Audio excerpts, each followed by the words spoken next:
you about that government official that just came out and said that they had spacecraft. You read about it? I read about it.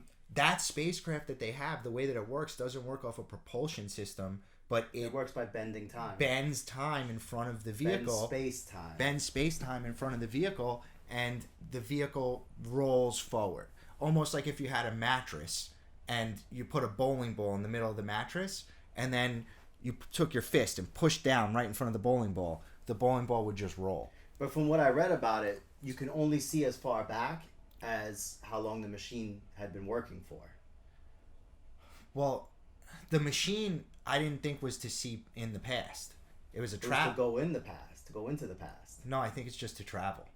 Like, really? I don't think it has anything to do. It's just like it's not a time travel. No, machine. It's not a time travel. It's just a traveling.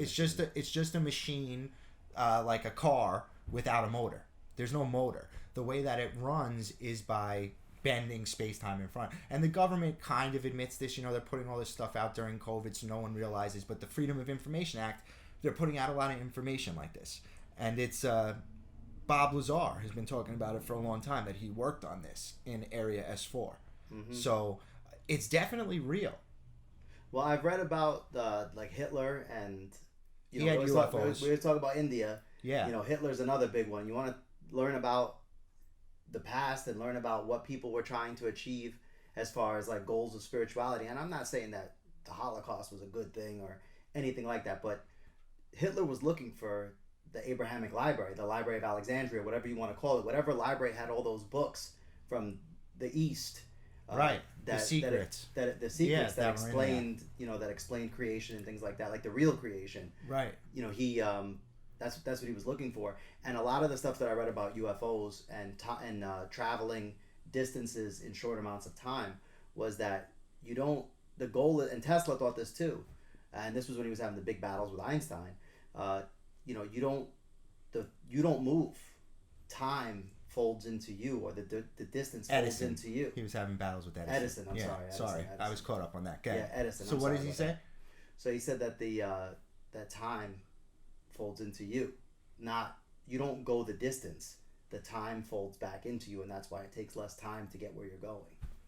Right, exactly. Like Space if you had a piece of paper and you folded it up and you poked a hole through it, like you're going just through the hole. Yeah. The two holes. You're not going through all the rest of space-time. Right. And that is definitely a real thing. The government for sure has these type of vehicles that they recovered. The Area 51's the big one that everyone knows about. That was really definitely a spaceship that crashed. It was.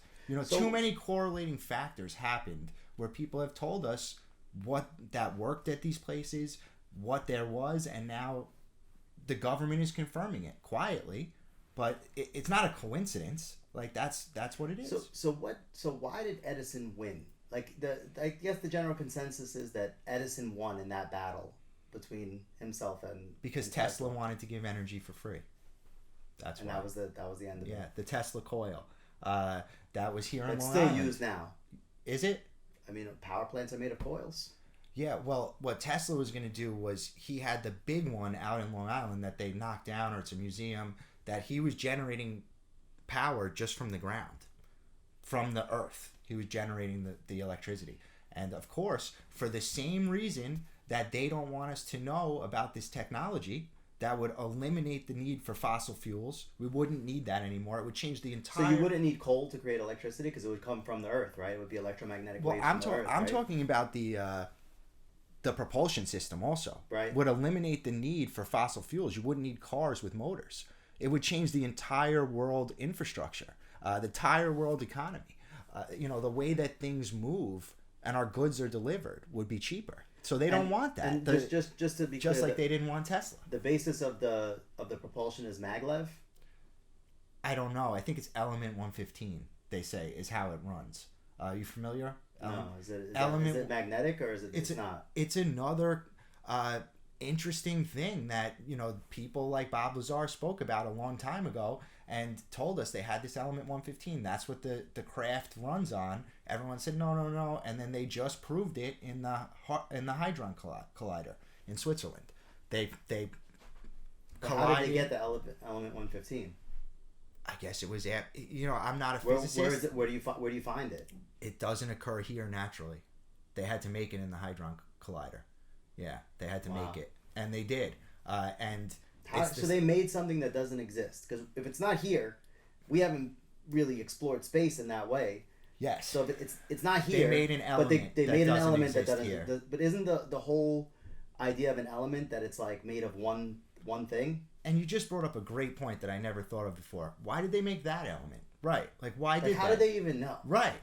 There's got to be a reason. The reason is because it's the fuel for these type of crafts. And they probably reverse engineered it from something that came here. They reverse engineered it. From something exactly. that came here. And they needed the fuel source. They definitely have it. It's the problem with humans is anytime we get a technology like this, no one thinks, how can we use this technology to better humanity? How can I make money off of it? And military.